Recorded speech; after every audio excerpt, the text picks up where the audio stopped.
Hello ചങ്ങായിമാരെ, അമീറാണ് കുന്നംകുളത്തങ്ങാടിയിൽ നിന്ന്. ഇന്ന് വന്നിട്ടുള്ള സ്പെഷ്യൽ ഡെലിവറിയാണ്. മുന്നേ ഞാൻ UP ഉണ്ടാകുമ്പോൾ നമ്മൾ വണ്ടി സെർച്ച് ചെയ്തിട്ട് കിട്ടിയിട്ടുണ്ടായിരുന്നു 2011. ഇതിൻ്റെ വീഡിയോ നമ്മൾ ഓൾറെഡി മുന്നേ ചെയ്തിട്ടുണ്ടായിരുന്നു.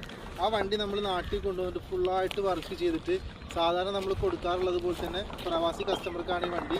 നമ്മളെ വീഡിയോ സ്ഥിരമായിട്ട് കാണുന്ന കസ്റ്റമറാണ്.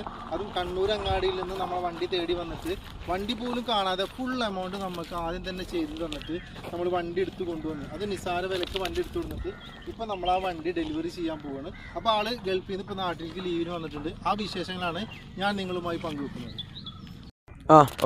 അപ്പോൾ ചങ്ങായിമാരെ, ഇതാണ് നമ്മളെ കസ്റ്റമർ കണ്ണൂരിൽ നിന്നാണ് വന്നിട്ടുള്ളത്. എങ്ങനെയാണ് നമ്മളെ വീഡിയോസ് എങ്ങനെ നിങ്ങൾ ഫസ്റ്റ് ആയിട്ട് ബന്ധപ്പെടുന്നത്? വണ്ടിക്ക് ഞാൻ ബന്ധപ്പെടുന്നത് ഞങ്ങളെ ജ്യേഷ്ഠൻ്റെ കെയർ ഓഫിലാണ്. യൂട്യൂബിൽ കണ്ടിട്ടാണ് നിങ്ങളെ പരിചയപ്പെടുന്നത്. പിന്നെ നിങ്ങൾ ഡയറക്റ്റ് കോൾ ചെയ്ത് ബാക്കിയെല്ലാം അൽഹംദുലില്ലാഹ് ഏകദേശം ഒരു മാസത്തോളം വാട്സപ്പിൽ നമ്മൾ ചാറ്റ് ചെയ്തിട്ടുണ്ട്. നിങ്ങൾക്ക് റേറ്റ് കാര്യങ്ങളൊക്കെ എങ്ങനെയായിരുന്നു കിട്ടിയത്? നല്ല അടിപൊളി റേറ്റ് ആണ്. നല്ല റേറ്റ് നിങ്ങൾക്ക് വണ്ടി തന്നെ ഡയറക്റ്റ് കസ്റ്റമറോട് പറയാം. ഡയറക്റ്റ് ആണ് നമ്മൾ ഒരു വണ്ടി എടുത്തു കൊടുക്കുന്നത്. അവിടുന്ന് എടുത്തു കൊടുക്കുമ്പോൾ വണ്ടി ടൈപ്പ് 1 നമ്മളതെല്ലാം കൊണ്ടുവന്ന് ടൈപ്പ് 4 ആക്കിയതാണ്. അപ്പോൾ അവിടുന്ന് കാണുമ്പോൾ ഉണ്ടായിരുന്നതും ഞാൻ ഏകദേശം പറഞ്ഞ എല്ലാ കാര്യങ്ങളും ഓക്കെ അല്ലേ? നിങ്ങളിപ്പോൾ ഇതിപ്പോൾ എൻ്റെ ഡിഫറെൻ്റ് ആയിട്ട് മാറിയിട്ട് ടൈപ്പ് 4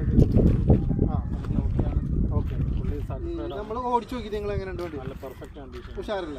പിന്നെ നിങ്ങൾ എടുത്തുള്ള 11 വണ്ടിയാണ്. അതിൻ്റെതായ ചെറിയ ന്യൂനതകൾ ഉണ്ടാവും. ബാക്കിയെല്ലാം അൽഹംദുലില്ലാഹ് ബാക്കിയെല്ലാം ഉഷാറാണ്. നിങ്ങൾ മൂപ്പര സ്നേഹിതനും ബന്ധുവാണ് വന്നിട്ടുള്ളത്, മരുവാനാണ് വന്നിട്ടുള്ളത്. എങ്ങനെയുണ്ട്? ഉഷാറില്ല കാര്യങ്ങൾ? അടിപൊളി വണ്ടിയല്ലേ? അപ്പോൾ കണ്ണൂരിൽ നിന്ന് നിങ്ങൾ ഇങ്ങോട്ട് വന്നതും നിങ്ങൾ മുൻകൂട്ടിയിട്ട് പൈസ തരുമ്പോൾ എന്തെങ്കിലും പേടി എന്തെങ്കിലും ഉണ്ടായിരുന്നോ? പൈസ പോകുന്നോ അങ്ങനെ എന്തെങ്കിലും? ഇത്ര ഒരു എമൗണ്ട് തരുമ്പോൾ അവർക്ക് പേടിയൊന്നുണ്ടായിരുന്നില്ല. എന്നാലും ജസ്റ്റ് ഞാൻ ചോദിച്ചിട്ടുണ്ടായിരുന്നു അവരോട്. അപ്പോൾ അവർ കുഴപ്പമൊന്നുമില്ല എന്നിട്ട് അവർ പൈസ ഇട്ടെന്ന്. പിന്നെ ഒരു മാസം കഴിഞ്ഞാണ് വണ്ടി ഡെലിവറി എടുക്കണത് അല്ലേ? ഫുൾ എമൗണ്ട് നമുക്കൊരു മാസം മുന്നേ തന്നിക്കണ്. നമ്മളെല്ലാ കസ്റ്റമർ പ്രവാസികളാണ്. എല്ലാ എമൗണ്ടും മുന്നേ തന്നെ അവർ തരാറുണ്ട്. ഒരു വണ്ടി ഡെലിവറി എടുക്കാനുള്ള വണ്ടി തന്നെ അവർ കാണാറുള്ളത്. ഇന്ന് വരെ നമ്മൾ ആരും പറ്റിച്ചിട്ടും കാര്യങ്ങളൊന്നും ചെയ്തിട്ടില്ല. ഇന്നത്തെ വണ്ടി കൊടുക്കുന്നവർ NOC നമ്മുടെ അടുത്ത് വന്നിട്ടുണ്ട്. ഒരു മാസമായ NOC കിട്ടിയിട്ടുണ്ട്. അപ്പോൾ അവർ ഹാപ്പിയാണ്, പെരുത്തി ഇഷ്ടമായി എന്ന് പറഞ്ഞ്. അപ്പോൾ നമ്മൾ വണ്ടി ഡെലിവറി കൊടുക്കണ്. വേറെ യാതൊരു കുഴപ്പമില്ല. ഇൻഷാ അല്ലാഹ്.